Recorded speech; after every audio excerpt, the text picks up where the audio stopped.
अस्सलाम वालेकुम viewers, welcome to Urdu से यूट्यूब चैनल।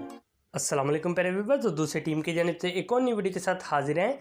और आज की इस वीडियो में हम आपको बताने वाले हैं नौफल नेम के मीनिंग और इसकी तफसीलात। नौफल के इंग्लिश में स्पेलिंग बनते हैं NOFAL। जिन्स लड़की है, मज़हब है मुस्लिम। नौफल के मायने हैं नेमतें, अतिया। नौफल नाम का शुमार लड़कियों के नामों में होता है। नौफल नाम की इब्तदाई तारीख उर्दू ज़ुबान से निकलती है। नौफल नाम के अफराद के लिए खुशकिस्मत नंबर 5 माना जाता है, जबकि खुशकिस्मत दिनों में बुध और जुम्मा शामिल है।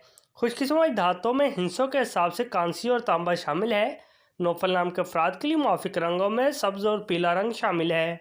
नौफल नाम के अफराद के लिए मुआफिक पत्थरों में फ़िरोज़ी पत्थर शामिल है। नौफल नाम में 5 हरूफ हैं, ये एक लफ्ज़ बनता है।